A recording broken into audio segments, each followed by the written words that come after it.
So I want to thank everybody for coming. This is the 9th year, I think, that we've had a Criminal Justice Advisory Board sponsored event. And so I have to give some shout outs and thanks, first and foremost to our Criminal Justice Advisory Board. Now, we know there's a lot going on this time of year, but those of you who are here tonight, if you wouldn't mind standing up and allowing me to introduce you. So we have Kathy Tower-Bernstein, she's the Director of Parole for Rockland County. Anna Enright, who is the Deputy Commissioner of Corrections and Community Supervision for New York State. We have Kevin Barrett, Dr. Kevin Barrett, who is the Chair of the Criminal Justice Program at RCC and a retired lieutenant from Englewood Police Department. And Michael Connor, Chief Michael Connor, who is the Chief of Police in Dumont, New Jersey. Anybody else here from our advisory board? Thank you. And then I have to also thank our college, and particularly Dr. Margaret Fitzpatrick for always supporting what we do in our program, for Dr. Bob Murray, our provost, again, for always supporting what we do here. The Dean of the School of Arts and Sciences, Dr. Heath Bowen, who unfortunately could not be here tonight, and all of my colleagues from all over the college. You know who you are. You guys are awesome, so thank you. And then, of course, our criminal justice faculty. So you will probably know Ira Promisel, who's instructor of criminal justice, and he's here full-time with me. And then we have several adjunct faculty members, I think, who are sitting in the audience. I know I saw Kim somewhere. Kim, you want to stand up? I'm standing. She is standing up. Okay, and another advisory board member walked in. Hi, Sydney. This is Special Agent Sydney Dresky from the Secret Service. I also want to thank our students. I don't want to forget you guys for your enthusiasm, your intelligence, your motivation. You guys are a constant incentive and a reminder to us in criminal justice program to do more, to do it better, and to continue to address the contemporary issues in our very complex and ever-changing field. Also, don't forget to sign in. So before I introduce our speakers, I just want to say a word about the justice underpinnings of this program. So for decades, the criminal justice system has been fueled by a desire for retributive justice. In other words, make offenders pay for their crimes. This policy has largely failed. We've seriously crowded our prisons and jails. There are 2.2 million in prison and jail as of last year. We've ruined lives, particularly the lives of young black and brown men, and we've destabilized entire communities by these policies. So our retributive justice policies just don't work, and they don't prevent crime. If you look at recidivism rates, they remain high. Within 3 years of being released from prison, about 2/3 are rearrested, and about 2 in 5 are sent back to prison. If you go out about 9 years, you have 5 out of 6 former prisoners going back and being arrested. Our speaker, Hashim Garrett, who Dr. Barrett will introduce in a little bit, symbolizes what I see as a necessary shift from retribution to restoration. While remaining mindful of accountability, restorative justice says that victims, offenders, and communities should all be involved in devising ways to get beyond the crimes, and in so doing, begin to make communities whole again. I think some of you might remember the late NYPD detective, Stephen Mcdonald, who was paralyzed for life after 3 bullets, taking 3 bullets to the back. He expressed forgiveness for his attacker very shortly after this attack and continued to do so throughout his life. I tell my classes, and you guys have all heard this, I tell this to everybody, we treat offenders as the worst thing that they've ever done. And when we do this, this becomes their persistent identity. The corollary to this statement is that we also need to forgive offenders for the worst thing that they've ever done. Restoration, redemption, and forgiveness go hand in hand. This is a necessary and critical step towards moving forward. Otherwise, we will never be able to address crime and its prevention, and true justice will remain elusive. So now I'd like to introduce Dr. Margaret Fitzpatrick, who will make some welcoming remarks. Thank you.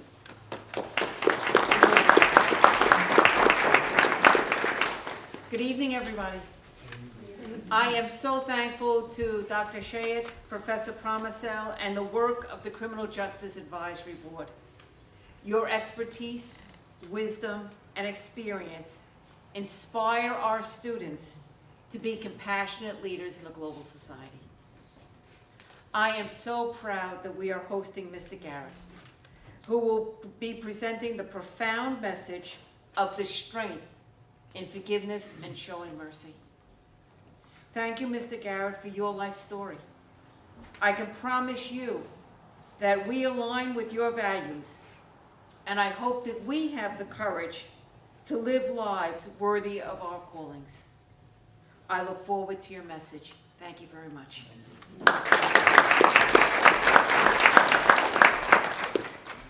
And now, if you don't mind, I'm going to stand here. I'd like to introduce Dr. Kevin Barrett, who's going to introduce our speaker. Dr. Barrett, who's on our advisory board, suggested Mr. Garrett to us as a speaker for the spring event. Dr. Barrett is the chair of criminal justice at RCC. As I said, he is also formerly a lieutenant at the Englewood Police Department. Thank you. I'm honored to be asked by Dr. Chayette to introduce Mr. Hashim Garrett tonight on behalf of the Stacks Criminal Justice Advisory Board. I've heard Hashim present a few times before, and two words come to mind: inspiration and transformation. After hearing Hashim speak, you will know exactly what I mean.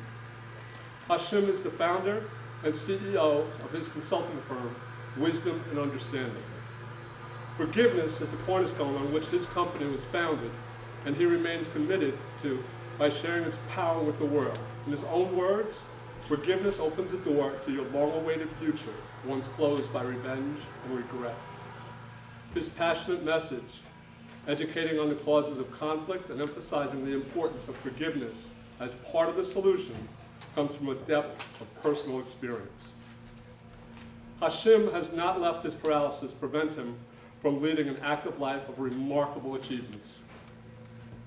He majored in investment banking at Rutgers University, and from 1995 to 2001, he was the violence prevention coordinator at Kessler Institute, while simultaneously teaching the Harvard Violence Prevention curriculum. Hashim resides in New Jersey with his wife Mia and their two children, Harmony and Zen. It is my pleasure to introduce Mr. Hashim Garrett.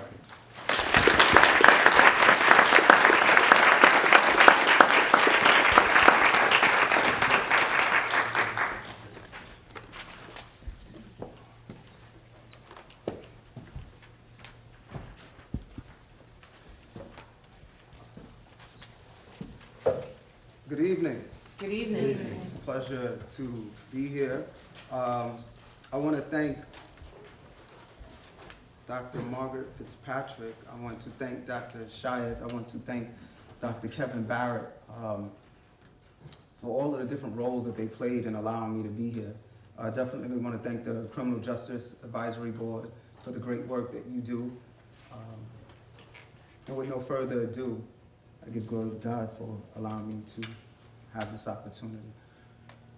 My name is Hashim Garrett, and as you heard from my bio, I am the president of a company called Wisdom and Understanding, LLC. I've been self-employed now since 2001, and initially when I got into this line of work, I was in transition from working at a rehabilitation facility in West Orange.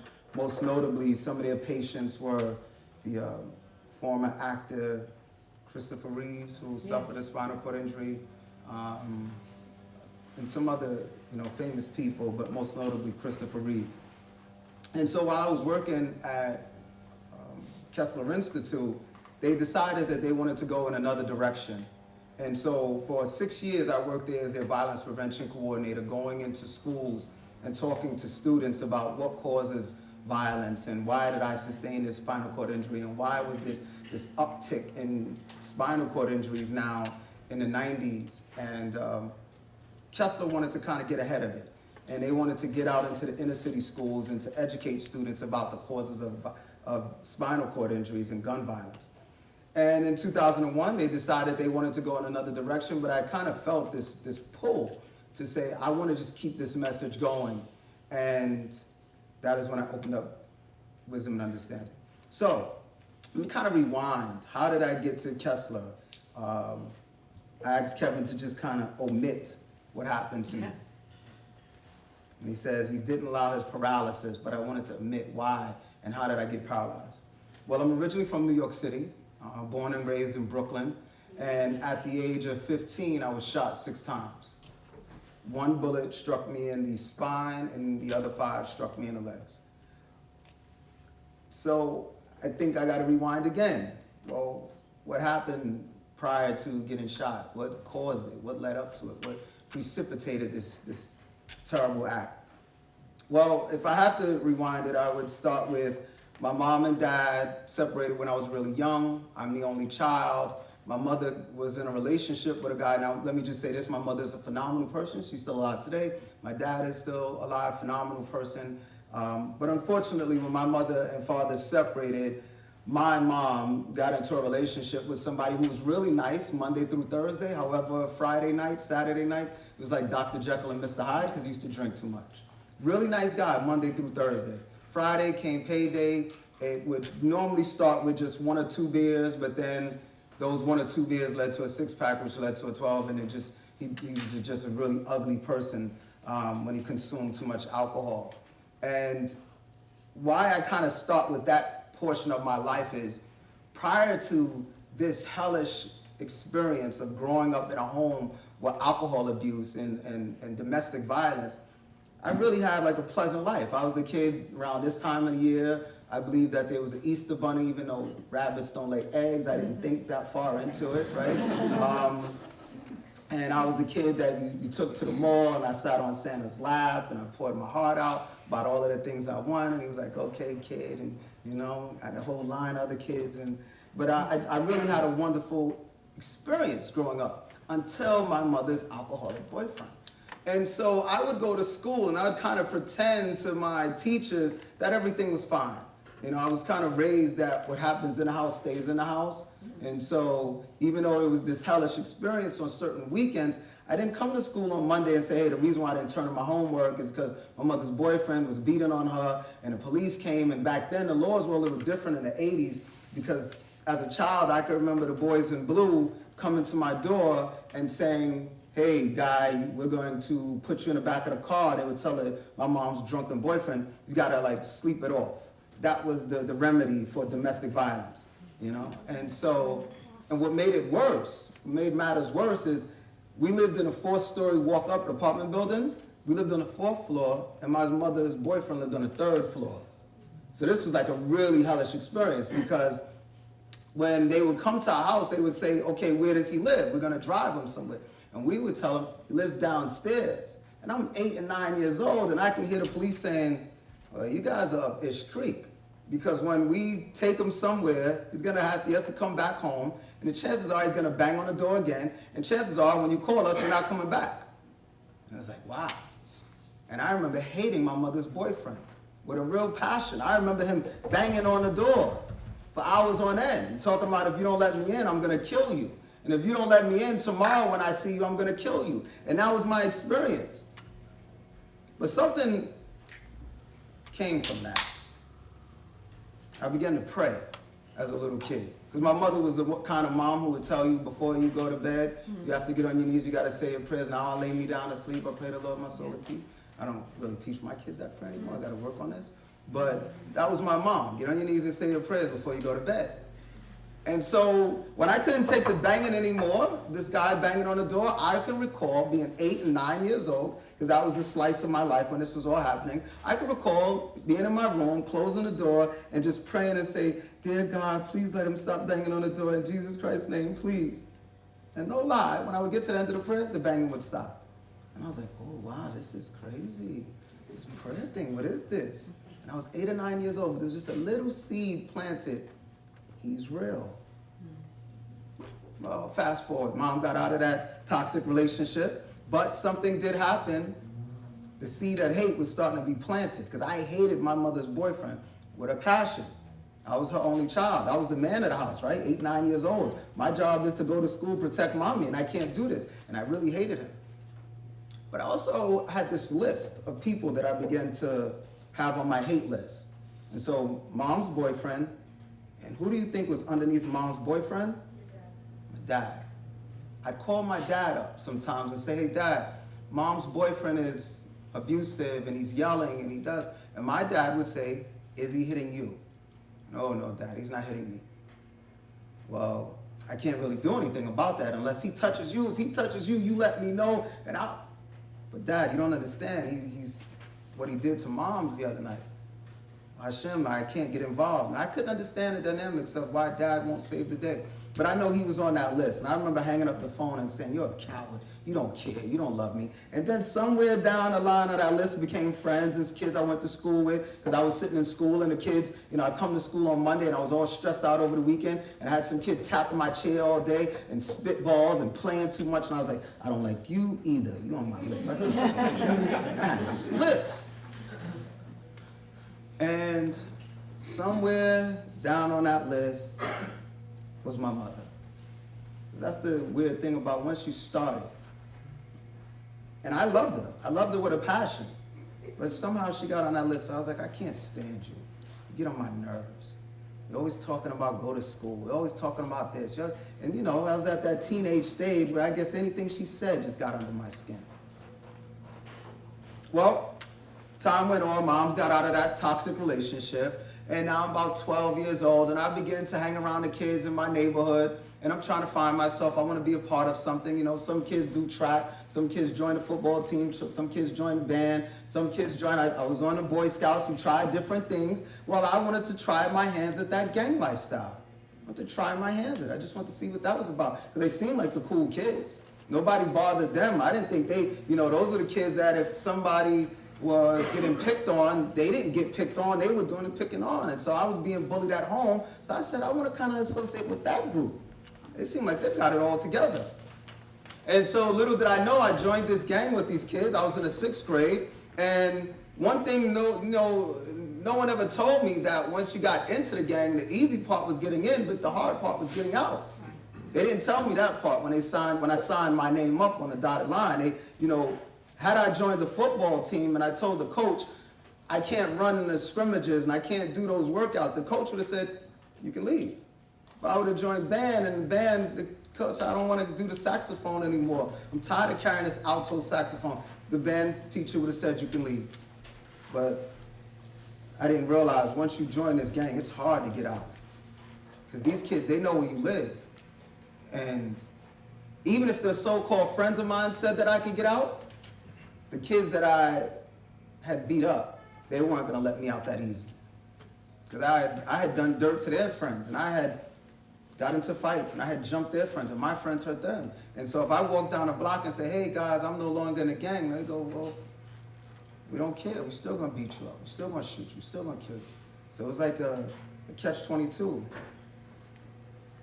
Even if I leave, the streets won't let me leave. They won't let me get away that easily. So I'm 12, I'm in this gang, and I'm hanging out with these kids, and I realized really early on in that gang lifestyle, all that glitters isn't gold. I realized at an early age, being in that gang, that when we had no one else to beat up, that we would attack each other. I realized that getting into this gang wasn't going to be easy to get out of. But I have to be honest, I think a little part of me really enjoyed it, though. I wanted to get out, but I enjoyed the clout. I enjoyed the status. I enjoyed the reputation. I enjoyed the perks that came along with it. People knew who I was. I enjoyed that part. Who doesn't want to be recognized? Some were recognized for they could run. There's some were recognized for the academics. I was recognized in the streets for being this tough kid. And a little part of me enjoyed it. Well, my mother realized, that I'm making a plethora of poor decisions. And so my mom and dad came together and said, maybe we need to get out of New York. And it was May 7th. I was 15 years old, and my entire life was going to change. 1990, May 7th. It was a Monday, about 7:30 in the evening, and my mother hated these so-called kids that I was hanging out with. She hated them with a passion.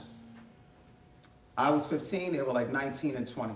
They didn't go to school, they had all dropped out of high school, they were in and out of jail, and I'd just been hanging out with this new group for about 6 months. And she always said, I don't like you with my son because you kids are too old. Why aren't you hang out kids your old age? And little did I know that these kids, they were running circles around me. They were manipulating me. They were using me. Because I was 15 and they were 19. And if you remember, none of you who are 19 would hang out with a 15-year-old. But they threw me underneath their wing, and I was doing everything to impress them. And my mom, she gave me a challenge one day. She said, Hashim, you tell me no, but you never tell them no. I say come upstairs, you go no. I say do this, you say no, right? So she said, why don't you tell them no? And I thought I was tough, so I started to tell my so-called friends no. They didn't like that too much. They loved me when I did all of the dirt. They said hold the gun, I held it, they loved me.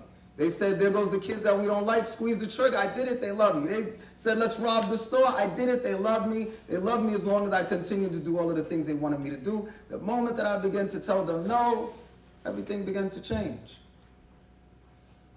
And one of the older guys that I was hanging out with, he said, you're getting too big for your britches. I didn't know what that meant. You're getting too big for your britches. Well, I guess like an animal that he couldn't control, he decided he wanted to have me killed. Because I wouldn't listen anymore. I wasn't obedient. And so I want to tell you about my rebirth that day. It was May 7th, 1990. Supposed to be moving in about 4 days. I get a knock on my door. It's my so-called friends. And when I get to the door, one of them says, listen, when you come outside, don't bring the guns with you. Because I was the young dumb one. I was the one who carried the guns. I was the one that was told, because you're a minor, you're not going to get as much time as we will, because we're older than 16, and if we go to jail, we go up to the big boy jails, we go to the penitentiary, you're just going to go to juvie. And so I was 15, and I was the one carrying the gun. And so they said, listen, don't carry the guns. I chose not to. Life is full of choices. And by all means, I want to make sure I preface this that this is not a message about, oh, my friends. This is about choices that I made. I chose those kids. I chose to hang out with them. I had friends who I could have chosen to be with, but I made a choice. And so I made a choice to hang out with them. I made a choice to join the gang, and I made a choice to go outside with them. And unbeknownst to me, I go up to a corner, and everything seemed like a normal night. At that stage in my life, I decided I wanted to experiment with being an unlicensed pharmaceutical distributor. Yeah, I wanted to experiment with selling drugs that night. And here it is, I'm standing on a corner, poisoning my community, right, making a choice, and I'm doing my dirt, knowing I'm gonna leave in about 4 days to Atlanta. And I see my so-called friends go across the street to the store. They're supposed to be my lookouts. Yeah, they're looking out all right. They're making sure that I'm standing right where I'm supposed to be so I can experience what I'm supposed to experience.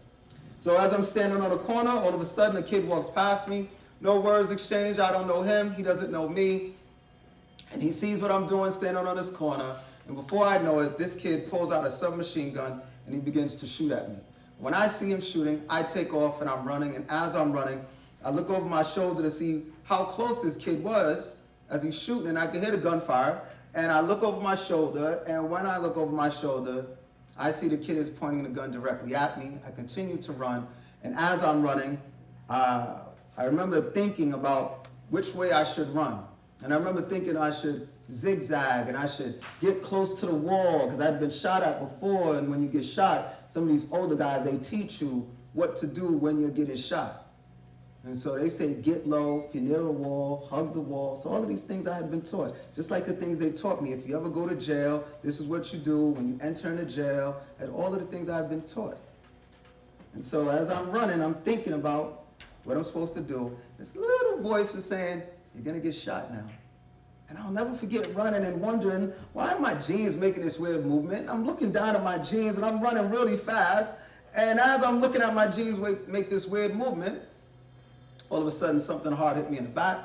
I fall down. I can't move from the waist down. Little did I know the funny movements my jeans were making with bullets going through the back of my legs, coming out through the front of my legs. Hard feeling hits me in my back, and I'm paralyzed instantly. I'm on the ground. I'm quiet. I'm motionless. I'm afraid that this kid is going to walk up to me and shoot me in my head and kill me. And before I know it, the gunfire ceased. I look up. He's gone. And now I'm yelling. I'm frantic, and I'm yelling. I got shot, I got hit, and I don't see anyone, but I'm just yelling. And I'm on the ground, can't move. And one or two guys begin to come back, and they're trying to help me. And they realize I can't move my legs, and so they said, put them down, and they leave. As I am laying on the ground, I'll never forget looking up in the sky, heart palpitating out of my chest, and I look up and go, God, please don't let me die. As soon as the words left my tongue, I felt peace come over me like I've never felt before in my life. Literally, as soon as the words left my tongue and I said, God, please don't let me die, all of the fear, the heart pacing and pounding, everything just slowed down. And so I'm waiting on the ground, and a few minutes go by and people start coming outside. And so a person comes out of their store and says, I went to school with your mom, and he's talking to me, takes his coat off, puts it underneath my head, and as I'm laying there, he leaves, he goes into the store, and I'll never forget just laying there, and I began to think.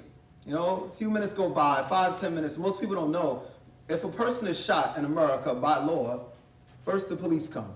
They secure the scene, and they in turn call the EMS workers. So you would think when you call 911, a person is shot, that the EMS worker rushes to the scene, but that's not the way it works. First the police come, they say it is safe for the EMS workers to arrive.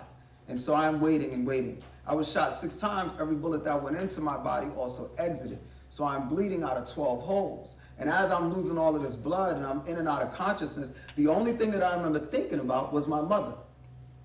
I remember thinking as I was laying on the ground, 15 years old, thinking, I hope somebody goes to get my mother. I hope my mother gets here so she can hold me. I remember thinking that if I die, I hope I just die in her arms. This is what I'm thinking about. And mind you, while I'm laying there, the police are now there, and they're beginning to put the caution tape up, and they're telling everybody from the neighborhood, back up, move back, let them get some air, let them get some air. And all my neighbors are now looking at me. And I'll be honest with you, it's probably the scariest / loneliest moments of my life. Because really what I wanted in that moment was I wanted someone to hold me.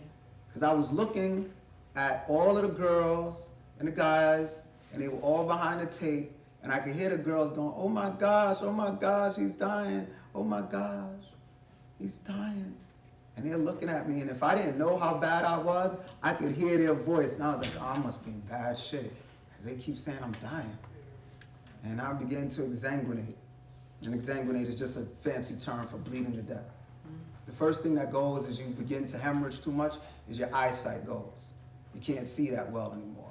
Because the blood that pumps throughout your body, the body is such an amazing creation that, do you know when you lose too much blood, the body, the heart will say, stop sending blood to the eyes because we don't need to see in that moment. Did you know when you lose too much, when a person loses too much blood, the body says, stop sending blood to the ears because we don't need to hear, send the blood to the other organs. And so as a person is dying, so if I could see in the back of the room, as the moments waned away, I could no longer see that far. And I could barely hear. And I'm in and out of consciousness. And there was a young white EMS worker, and he jumps out the ambulance and he's talking to me. And he showed me a lot of compassion. And I really, really appreciate it, and I pray that one day God will allow me to meet him.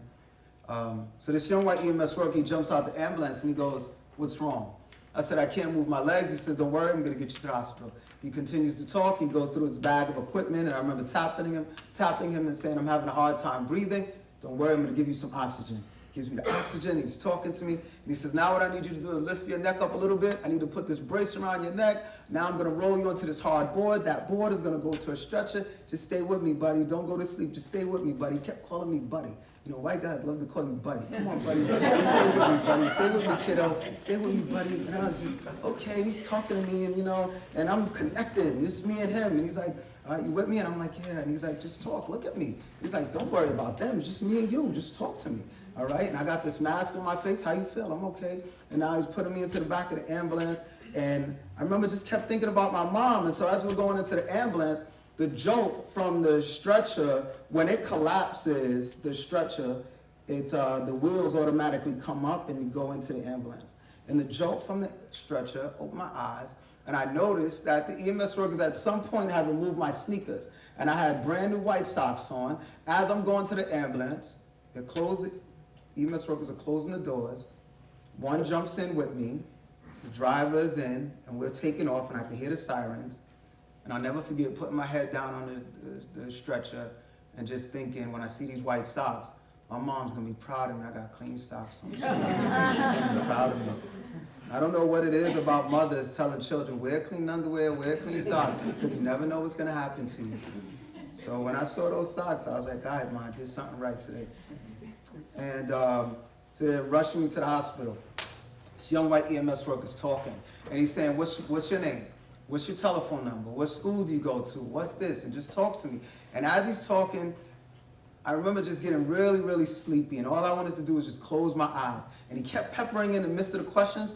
I'm gonna ask you some questions, stay with me, and don't go to sleep. I'm gonna ask you some questions, stay with me, but don't go to sleep. I don't know about you, but if somebody says don't do something, it's like you're probably gonna do it. So he says don't go to sleep. Got all nice and comfortable, and I began to close my eyes. And now I hear the EMS worker, and I can tell by the inflection in his voice that he's nervous, and he's yelling to the driver, and he's going, I'm losing him, I'm losing him, I'm losing him. And I remember wondering, why is he saying that he's losing me? And I remember then he began to say, I can't get his BP. I can't get his BP. And I was like, what is this losing? What is this BP? And as he's yelling, I can hear my voice, and my voice begins to go, I should have been a better person. I should have been a better person. And it was as if somebody stuck a vacuum underneath the ambulance, because literally I was laying in the back of the ambulance, and it was as if something just said, and my soul floated out my body. Yeah. And as my soul floated out my body, I had what doctors and scientists refer to as an out-of-body experience and a near-death experience. And so my soul leaves my body, and I could see my body. I could see the equipment in the van, I could see the EMS work, I could see the mask on my face. And every time I tell a story, I look up, like I can still see it. I can see I was right there, and I can see all of the equipment, and I'm looking down, I'm looking up. And now I can't see inside the ambulance, but I can see the bottom of the ambulance, and I can see outside. And now I'm looking, and I can see the dirt and the tar, and my soul is going down. And I don't know if any of you have ever watched a Lifetime movie, and people are dying, and they go up towards the light, and like, Grandma, I didn't see any of that stuff. I saw nothing like that. My soul went down into a dark place. And when my soul was floating down, it stopped. No lie, I turned and looked to my left, and it was a long, dark tunnel. And I turned and looked to my right, and it was a long, dark tunnel. But right in front of me, in this dark, scary place, were two doors. And I could see the doors in the near distance, not too far. And I remember just stopping, going, one, I have to leave this place. And I remember, two, thinking, why does it have to be two doors? I gotta make a choice. And I remember floating towards the door, just going to the door. And as I was getting closer to the door, I heard my mother say, I told him to take out the garbage. I told him to wash the dishes. I told him to take the movies back. I told him. And I heard her voice. And I remember just thinking, Mom, be quiet. God, man. You won't even let me die in peace. All the time. And I'll never forget, as soon as I remember just thinking, Mom, be quiet. I opened my eyes, my soul was, and I'm looking at this young white EMS worker. He's looking at me, and I'm looking at him, and he goes, I got him, just keep yelling, Mommy, I got him, just keep yelling. And I often told students all over the world, had my mother not been in the front of that ambulance to nag me about those chores that I was supposed to have done, I doubt if I would have survived. Yeah. So if there's any mother in here, any father in here, keep nagging them. Keep nagging them. So they rushed me to the hospital, performed a lot of painful procedures. And I'm not even going to tell you all of the horrific things they had to do to me in the emergency room. I won't tell you about the things they did to me in the operating room. Unfortunately, I usually do about 100 assemblies a year. And I usually, when I begin to describe all of the things the surgeons had to do to me, you'd be surprised how many students have passed out in the midst of me talking. You'd be surprised how many assemblies had to get cut short because the EMS workers have to come in and kind of give a kid a little smelling salt, like, wake up. There's some really horrific things they had to do to bring me back, to a place of wholeness. Well, those were some, I tell you about that one day. But I'd be lying to you if I told you, oh, it got easy after that. It didn't. The next 6 months were like hell on earth. When the doctors would explain to me, when they would come and make their rounds and say, can you move this? Can you wiggle your toes? And I would say no. I remember yelling at the doctors and being angry with them. I remember the nurses telling me that you have to get this blood thinner shot every morning in my stomach and my abdomen. You know, I remember having to go down and, you know, all of these different tests. I remember the therapist coming in, and I'm 15 years old, and they explaining to me that they're gonna have to teach me how to use a wheelchair and braces and crutches. That was a difficult time. I remember the nurses coming in and explaining to me, you know, how you use the bathroom, all of that's gonna change. It was a hellish experience. But something good came from that terrible experience. And sometimes that's how life is. You know, in school, they teach you and then you get the lesson. You know, first you get the lessons, then you get the test. Right. But in life, sometimes it's the other way around. You get the test and then you have to extrapolate the lessons from the test. What did you get from this? So I laid in that hospital bed and trying to figure out, okay, what am I supposed to get from this? And I'm angry with this kid for shooting me. I had no idea at the time that my friends played a role in all of this. My mother knew. I thought she was just hating, because she's like, your friends have something to do with this. Your friends, I was like, oh my, here you go again with this friend stuff. You have no idea what you're talking about. But she should have been like, I think she watched too many like Columbo shows or something, because she knew. She said, your friends had something to do with this session. And it wasn't until years later, the streets talk, and they said, oh yeah, by the way, you know your friends had something to do with it. And I was like, can't believe it, she was right. So moral of the story, mommy and dad are usually, mommy's usually right. Dad is 50-50, mom's usually right. Moms have a sixth sense, they do. Mothers have a sixth sense. My mother, she says, oh, I've got a third eye. This is something, like honestly. You know, when I started this in 2001, I wasn't a dad back then, so my messages changed. And so, as you heard Dr. Barrett mention, my wife and I, we have a 10-year-old daughter, Harmony, and a 6-year-old son, Zen. And I recall coming home from assemblies, and when my wife was pregnant with Harmony, you know, she'd sit on the sofa and ask how the assembly goes, and I sit down, belly really huge, and she would say, okay, Hashim, I want you to put your hand right here because the baby's gonna kick. And all of a sudden, I put my hand on her belly, and all of a sudden, the baby would kick, and I go, oh, that was weird. Then I go, do it again. You know? But I had such a greater appreciation for mothers. I'd look at my wife, and I'd look at her belly, and I'd ask all these questions. What's it feel like? What's that like? And she'd lay on the bed and say, oh, the baby's moving, and this is happening. I was just a little bit jealous, just a little bit. Just a little bit, not that much. Just a little bit, just a little bit, right? But I would look at her and say, wow, God is amazing, because inside of her was a human being with eyes and toes and fingers and nerves and brain and all of that. Like, there's got to be a God. You know, if I question, I look at her, and every time I look at a human being, I go, how you sit there right now and your heart is beating. You do these all involuntary things and your lungs expand and contract. Like, we do none of this. We can't take credit for us being alive. There's got to be something. You know, evolution teaches us that we come from nothing, like two rocks banged together, and here we are. But as a believer, you go, no, this is true. We come from nothing, but the reason why we are something is because God had his finger in it. He's the one that took us from nothing to something, not just two rocks. He said, you are nothing but earth and ashes. I formed you. God made us, not we ourselves, you know? So now sometimes I look at my mom and I just chuckle, because she used to always tell me, Hashim, I brought you into this world and I take you out. And I just look at her like, you didn't bring me into this world. You really didn't, because if you had a choice, you would have said, I want him to be 6 feet tall, and I want him to look like this, like if you really were in control. Well, I lay in the hospital and I had a lot of time to do some soul searching. Oh, by the way, the police caught the kid who shot me. And I'm from Brooklyn. So when the police caught him, the detectives, I told the cops, let him go. I said, nah, that's not the kid who shot me. Because they told me I was going to have to press charges. And they told me I was going to have to come to court. They told me I was going to have to testify. And in the city, in the ghetto, and in the hood, you just don't do that when you're part of that lifestyle. You don't do that.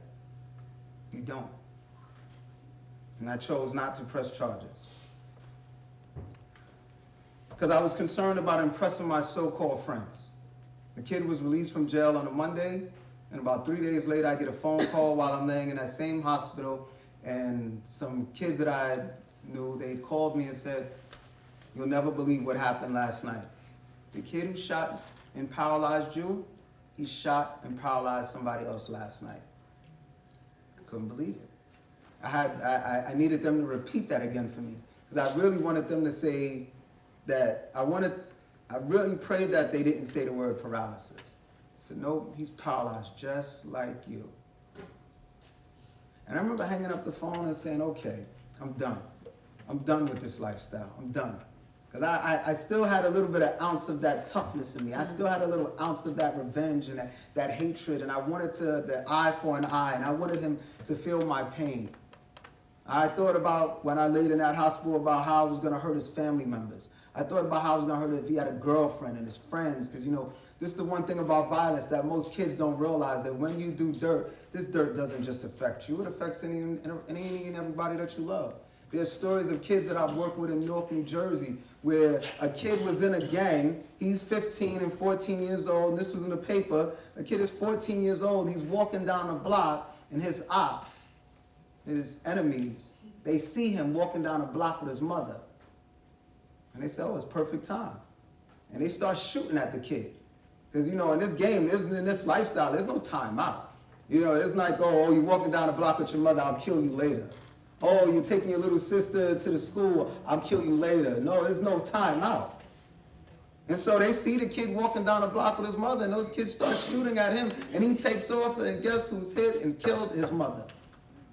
That child had no idea what he signed himself up for, and not only his decisions weren't just affecting him, but also affecting his loved ones. So while I laid in that hospital, I contemplated suicide, I contemplated revenge, and when I got the phone call that he had shot and paralyzed somebody else, I said, "I'm done, and I don't want to continue this cycle."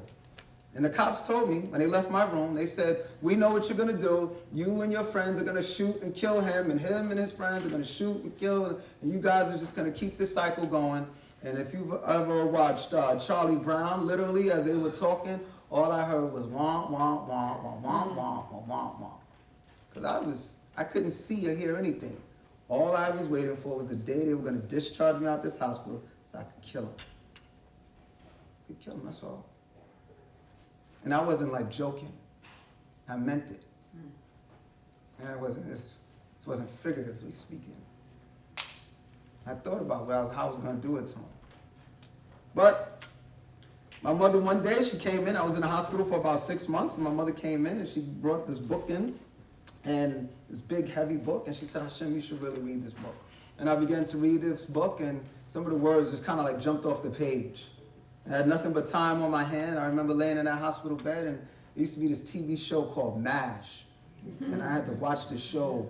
And back then, we didn't have cable. It was like 2, 4, 7. It was just like terrible shows in that little hospital room. I fell in love with MASH, man. And I started watching these shows and stuff. And the book that my mom brought to me was the Bible. She said, "Hashim, you really should read it." And I was like, "Mom, why should I read this book?" Because she was like, "Look, it's like Humpty Dumpty. I can't put you back together again. The doctor said they can't put you back together again. But I think the words in this book will help you." And I reluctantly began to read it. And I was like, "All right, in the beginning, blah, blah, blah. Oh, MASH is back on. I'm tired of MASH. Okay." And I start reading, and I go, "Oh, wow." And I said, "You know what? Maybe I should forgive this kid for what he did to me." And I'll be honest with you, it was probably one of the hardest things I had ever done in my life. It's not cool. Kid shot and paralyzed me. I didn't even know him. He walked up to me and tried to kill me. And now there's this book telling me I should let it go.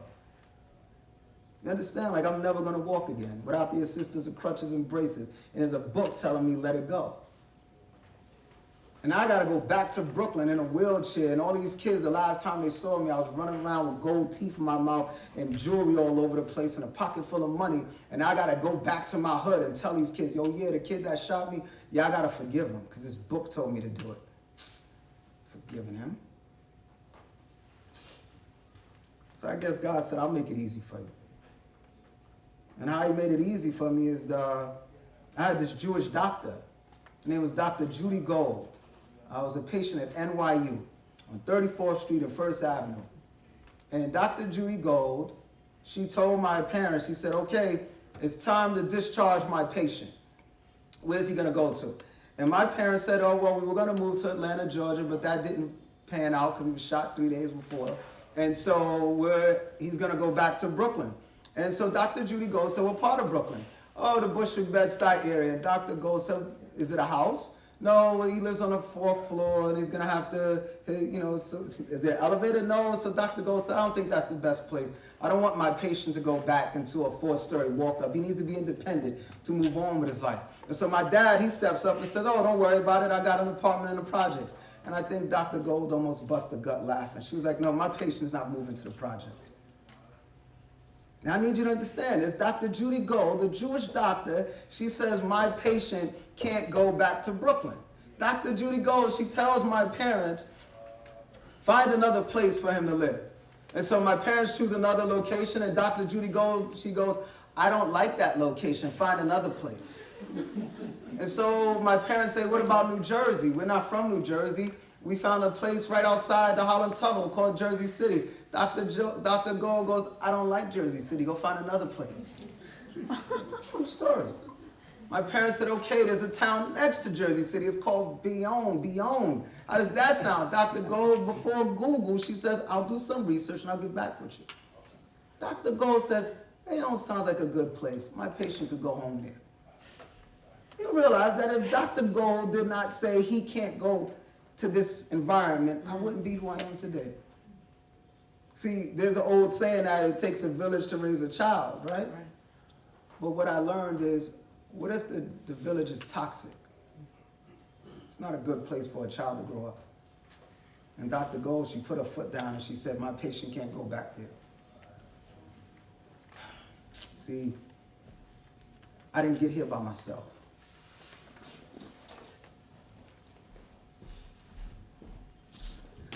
You know, there's great, great people that help you get to places. So I tell Dr. Kevin Barrett again and again, thank you, thank you, thank you. Because I'm not here because of the work I've done.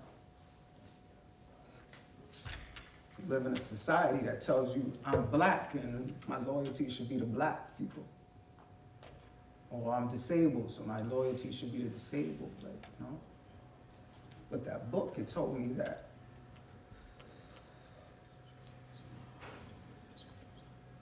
the book told me this. He said, you know, in the beginning, God created Adam. And so what did he tell us? That we come from one. We get so caught up on white and black and Asian and Latino, and then within the whites, you got, are you this? And the blacks, are you this? Like, do we not get it that there's only one race? It's just the human race. Every time I drive past a cemetery, I don't know who's in that cemetery. Blacks are with the whites and Asians or Latinos. Do we not get it? We're in this thing together. There was a black kid who tried to kill me, and I thank him. I pray one day I get a chance to meet him to thank him. Because had God not used him, I wouldn't be here today. And then there was a white EMS worker who said, just stay with me, keep talking to me. There was a Jewish doctor who said, no, you can't go back there. You'll never get better. And she wasn't talking physically. She knew you'll never walk again, but I'm not talking about physically. I'm talking about the pain, the injury you can't see. You see, there are wounds you can see and there are wounds you can't see. And Dr. Gold knew the outside, we can't get back. You can't get that back. But the inside, you go to a different place, the inside will be renewed. I stand here and sometimes I walk into a school and people will feel bad for me. But then after an hour of talking and meeting the students, I feel bad for them. Because there are students in schools who are dealing with enormous issues. You know, I used to tell students all the time, listen to your mother, listen to your mothers love you. And I've been in this line of work since 1995, and I can't always say that. Because every mother doesn't love their child. It's the reality. But I can tell them this, there's somebody in this world who loves you. And so, forgiveness is the message that I share with students. In the beginning, when I first started doing this line of work, I used to tell students, because I learned all of this when I worked at Kessler in West Orange. And how I even got into West Orange, let me tell you this story very quickly. We have a few minutes? Okay. I was going to school at Rutgers, okay? So I moved to Bayonne, 16 years old, moved to Bayonne. 18, I go off to college. I go to Rutgers University, and while I'm at Rutgers, now mind you, from 16 to 18, I was pretty much homeschooled, and when I wasn't homeschooled, I would go to Kessler for therapy. So Monday, Wednesday, and Friday was therapy, and Monday through Friday was homeschool. And so when I went to college at 18, it was the first time in about 2 years that I saw pretty girls. And I kind of lost my way for a second. I was like, oh my gosh, they're everywhere. I was like, hold up. And I want to talk. Can I talk for a second? And, you know, I just want to holler at you. Can I get your number? And I just want to talk. And that's all I want to do. But then when the girls, you know, when I wasn't chasing the girls, then I was just trying to chase peace. Because I was around a whole bunch of people, and in therapy, I was just one of the kids that was in a wheelchair. But when I got to Rutgers down in New Brunswick, on Bush campus, I was the only kid in a wheelchair. And that was rough. And so I found comfort in cognac. I found comfort in smoking weed. I found comfort in getting high. Because when I got high, I didn't think about being crippled. When I was high, I wasn't thinking about any of that stuff. And when I wasn't getting high, I was eating a lot of pizza all day and all night, you know. I think I put like 10 or 15 pounds on that first year. And so I was in school, and the dean, phenomenal dean, she said, Hashim, you need to go home, you're on academic probation. I said, what is that? She said, Hashim, your GPA is like 0.1, 0.2, 0.3. And I was like, she said, you don't go to class? I was like, no, I don't go to class. She said, you gotta go home, think about what you're supposed to do with your life, and come back next semester. So I go home and I say, Mom, they kicked me out of school, Mom, I don't know what I'm supposed to do with my life. No lie, Mom was washing the dishes in Bayonne, New Jersey without blinking her eyes. She says, Hashim, go in your room and pray. No lie, washing the dishes. I say that again, Mom, go. She said, get on your knees, go in your room and pray and ask God to show you what he wants you to do with your life. All right. I'd learned, don't talk back to your mother, do what she says.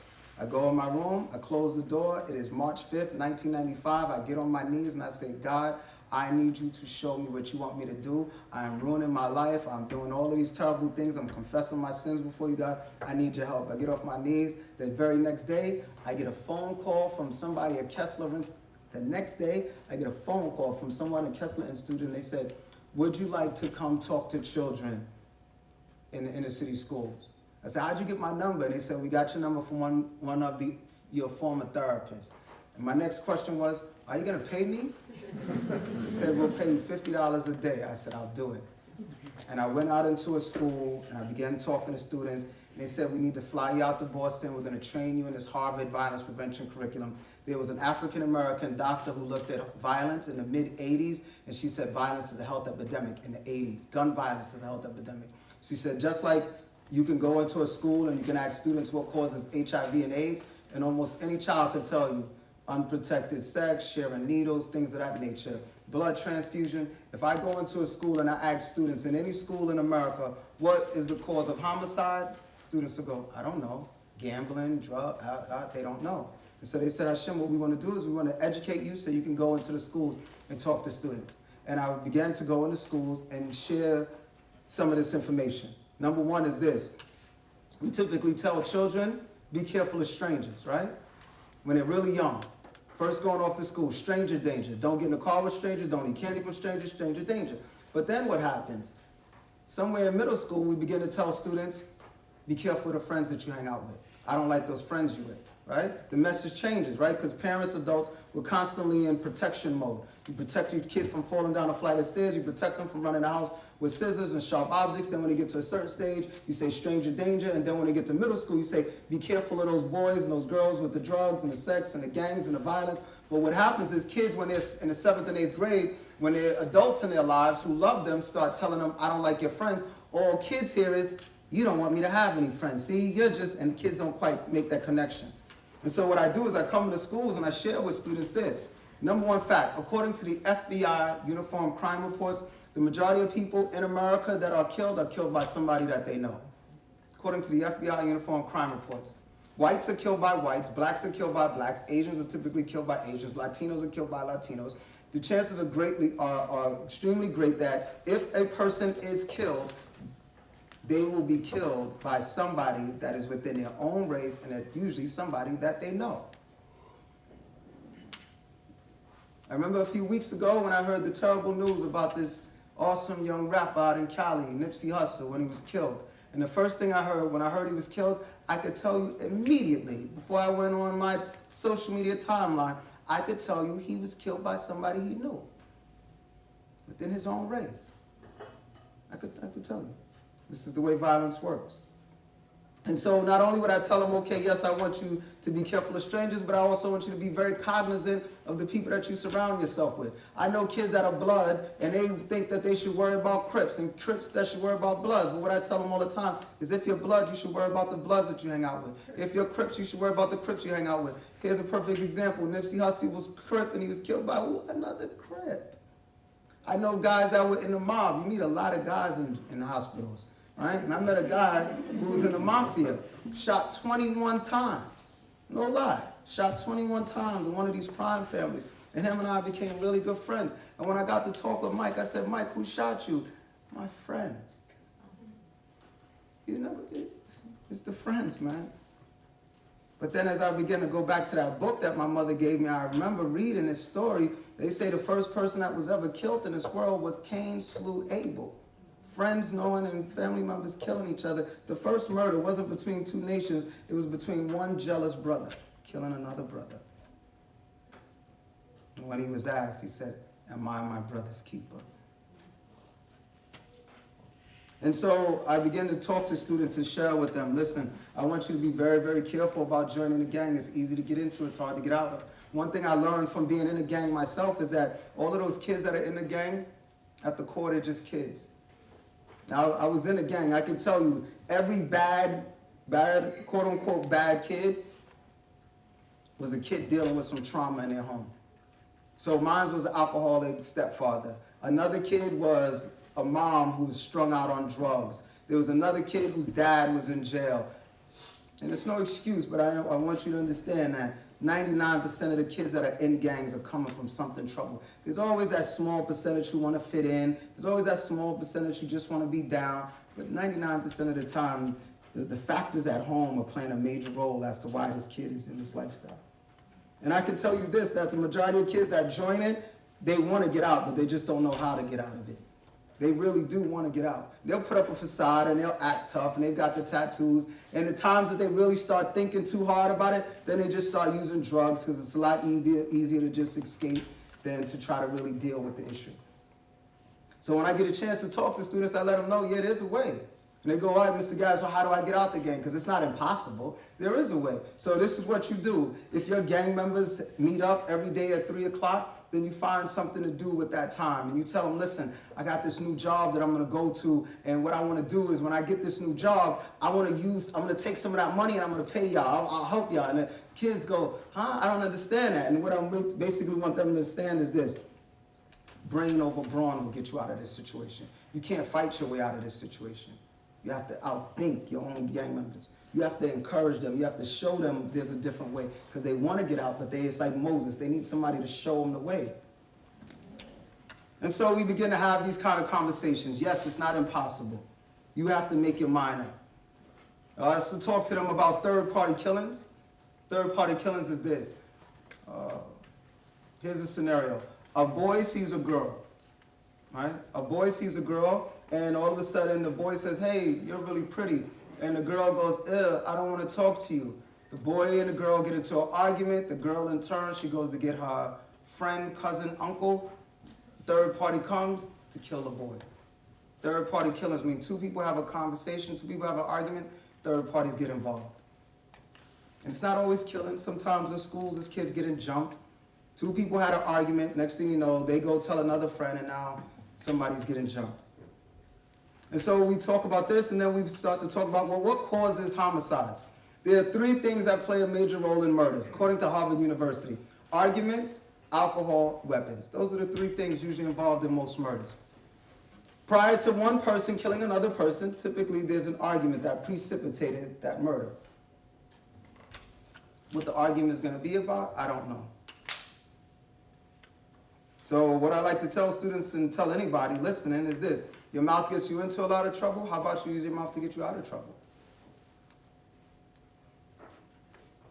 Words like "you're right, I'm wrong," "you see it your way, I see it my way," we can agree to disagree. I've been married for almost 10 years. One thing I've learned with my wife that works is this: you're right, I'm wrong. Easy way to resolve an argument. It's an easy way. You're right, I'm wrong. It's my mouth trying to resolve the issue. My grandmother told me when I was young, she said, "Hashim, one day your mouth is going to write a check your butt can't cash." She didn't say butt, though. And I didn't quite understand it. But basically what she was saying is, Hashim, control your temper. Don't let your mouth get you into a world of trouble. Because in the midst of the argument, won't we say some stuff that we really don't mean? I don't care. So what? Do it. Oh, yeah, man. That mouth will get us into a whole world of trouble. And so, start talking to the students and talking to adults and just saying, hey, listen, you know, God gave us 2 ears and 1 mouth for a reason. Maybe he wants us to listen twice as much as we speak. He wanted us to do a lot more talking. Maybe he's giving us another mouth. When you get into an argument, how about you stop talking and actually listen so we can figure out what this problem is about? How about you start using the F word a little bit more? And they all look up like, what? I'm talking about forgiveness, you know? Because they know how to use the other F word. Yeah. Like, I forgive you. Can you forgive me? I apologize for what I said. Happy wife, happy life, you know? Just try to resolve the issues. But why? Why don't we usually resolve issues? Because of our pride. There's an old saying that goes, your temper will get you into a lot of trouble, but it's your pride that's going to keep you there. So just humble your pride and say, I apologize. Can you forgive me? It's not about being right or wrong. And so, you know, it's difficult, especially with teenagers. They want to hold face. They don't want to look like a sucker and a coward or whatever the new terminology is. And so it's trying to get through that little barrier, you know. There was a time when they were really small and they were like 4 and 5, they had this philosophy of, that's not fair. You know, when they were really little, they lived in a different space. You know, they shared. They were like, yeah, you can lick my ice cream. Hey, you want some? Like, it was just a different realm they lived in. And so I'm just trying to get them back to that space. And so, you know, there's an old saying that goes, sticks and stones will break my bones, but words will never hurt. That's a lie. Words do hurt. Words hurt, you know, because sticks and stones, yeah, you can go to a hospital for that. That stuff will mend, but it's the stuff you say that you can't take back. That's the stuff that just keeps ringing in your head. And so now we start talking about forgiveness. It's not a matter of, you know, I'm not saying that what you say doesn't hurt. Yeah, it does hurt. But I have to forgive you so that we can move on from this place. And so I begin to talk to the students about how I forgave the kid who shot me, knowing it wasn't an easy thing to do.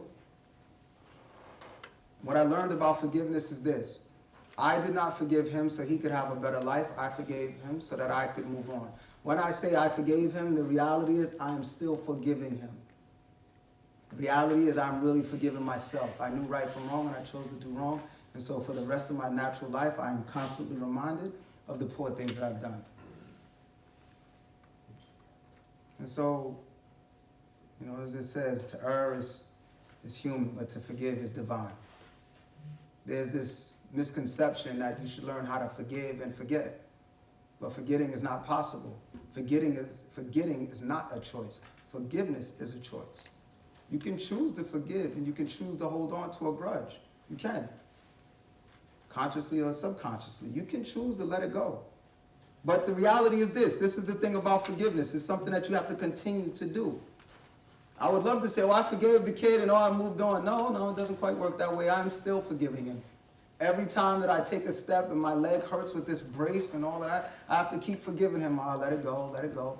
So I'm probably like up to 1 trillion times forgiving him. And I'll keep doing it, and I'll keep doing it. When they asked Christ, they said, Jesus, how many times should you forgive?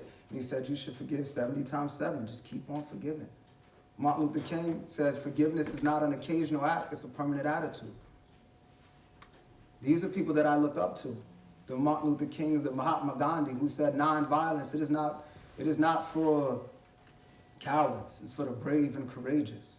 To be nonviolent. They all learned this from Christ. One of my mentors who passed away 2 years ago, Stephen McDonald. I work with his son now, Connor, who's a sergeant in an NYPD. And we do speaking engagements in the New York City school system. And Stephen McDonald, who was paralyzed in 1986 when an African-American kid who was 15 years old shot him multiple times. And Stephen McDonald couldn't move anything except for his head. He was a quadriplegic. And Stephen McDonald would come into schools and he would talk to students about how he forgave this kid for shooting him.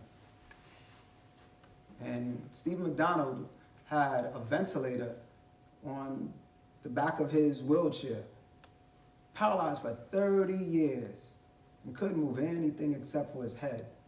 And I would watch Stephen McDonald, and there would be lines of students coming up, and he would have his assistant, and he would have his nurse, and he would ask them, put the pen in my mouth, and he would ask the students, what's your name? And he'd say, hold the book, and he would write, dear such and such, write something, Stephen McDonald, take the book, and another student, and I would just watch him. And I said, if Stephen could tell students about forgiveness, then I'm going to do it. Being nonviolent is not cool. Forgiving is not cool. I'm not going to lie to you. It's not cool with a lot of human beings, but I think it's really cool with God. Because this is what he told us to do. So as Stephen showed me, it's not about living your life to make people happy. It's about making God happy. And so part of my job is to keep this mission going. And then one day when God says, okay, you've done enough, and I hope that I can inspire somebody else to say, this is what happened to me, and forgiveness is what helped me get from that place to this new place. So let me tell you this. I'm constantly learning, and one thing I do is I learn a lot from my children. On a lighter note, my 6-year-old son, Zen, Z-E-N, I know he has a really cool name. Zen, he taught me a word that I thought I knew the word, but he taught me this word. So we're playing a game, Connect 4, and so we're playing, and I think I beat Zen like 6-7 times in a row, and he's like, okay, Dad, let's play again, and I was tired, and I said, no, Zen, it's time for us to go to bed. And Zen said, it's not over until I win. And the word that was powerful was until. And so we kept playing, and eventually Zen won. And I said, okay, let me get a rematch. And Zen said, nope, it's over. And I remember just thinking, until. There was like determination in until. It's like, I'm not giving up. That's what until means. He and my daughter are constantly teaching me and watching people teach me things, Sometimes we just have to tweak what we're doing. And I remember going into schools, and so many times kids would cry, and see Steve McDonald would cry, and I work with this group called Breaking the Cycle, and kids cry. And I came home a few weeks ago, and I told my wife, I said, Maya, I don't want them to cry every time I leave. And so I said, God, help me. How can I lighten up the message? So now it's not about, telling you a sad story. Here, I'll share this story with you. One day I was going through the airport, and this shoe shiners, people shine shoes. These guys, they were coming up to me, and they were approaching me and say, hey, can I shine your shoes? And I was going, no, I got to catch this flight. And so I keep going, and another guy comes up, and he says, hey, mister, can I shine your shoes? And same thing, now I got to catch this flight. And so as I'm going down, I was in my wheelchair, and I see another guy, and he's counting. And every person that goes past, he went 97, 98, 99, 100. And he stopped at me, and he said, you are number 100. And I said, what's that mean? And he said, every 100th person that passes me, I offer to shine their shoes for free. And by the way, it's my birthday. Would you like for me to shine your shoes for free? And like any old good American, I said, for free? He said, yeah. And so I sat on this thing and began to shine the shoes, and got back in my wheelchair, and I said, just out of curiosity, how much do you charge? And he said, I charge $5 per shoe. So I go on my wallet, I give him $20, and I was like, thank you, that was really nice of you. He said, no, thank you. And I get in my wheelchair and I keep going. Don't you know, as I'm pushing down the wheelchair, I turn and I look back, what do I see the guy doing? 97, 98. And he taught me, he was doing the same thing everybody else did, he just tweaked it a little bit. He was a lot more successful than all of them.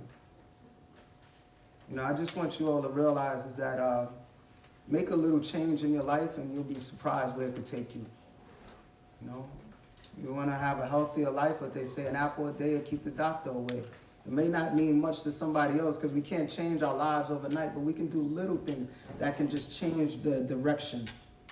That's the difference between us and other animals. Biologically, they can't change. They have to stick. The geese, they have to fly south. They just have to do it. We're not like them. We can change direction. We can choose to say, hey, I want to go this way now. We're not like the trees are different. Sometimes we don't live up to our fullest potential. These trees outside, they will grow and grow and grow until they can't grow anymore. But we don't live up to our fullest potential. We have to keep growing. I just want you to realize that this message that I share with you about forgiveness is powerful. It really can change the trajectory of your life. So if something bad has happened to you that you can't quite understand, I can almost guarantee you, if you're patient enough, there's a silver lining in the cloud. If you're patient enough and optimistic enough, you can find something good in it. And why I use the word patient is, I refer back to that book that I learned about years and years ago. There's a story about a guy named Joseph, and they say Joseph, one day he had this ability to interpret dreams. And so Joseph, his brothers, he comes to his brothers, he was one of the youngest, and he tells his brothers, you guys are all gonna bow down to me. And his brothers weren't too fond of that idea, so his brothers threw him down a well, like any good older brothers would do. And so they throw him down a well, and so some guys bring him up out the well, and he was like, oh, thank you for rescuing me out the well. They said, whoa, whoa, don't thank us too fast, we're selling you into slavery. He's like, aye, from bad to worse.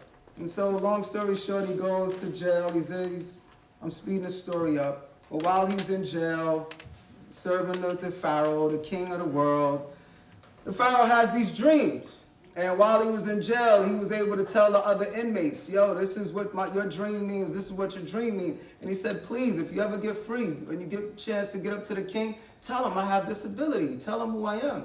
And so when this king had these dreams, he said, nobody can tell me what the dreams mean. And one of the people who were in jail with Joseph, because see, Joseph was in jail, he was doing a bid, right? So the guy goes, oh, yeah, I was locked up with this guy, his name is Joseph. And the king said, bring him up, dust him off, right? And Joseph comes and says, hey, king, I can tell you your dreams. The king goes, wow, I'm impressed. I'm so impressed, I'm going to make you my second in command of this whole world. And so there's a famine in the world, and Joseph's brothers come to him, come to Egypt, to the Pharaoh, and lo and behold, who do the brothers have to come to? They've got to come to old Joseph. They don't know, it's 20 years later.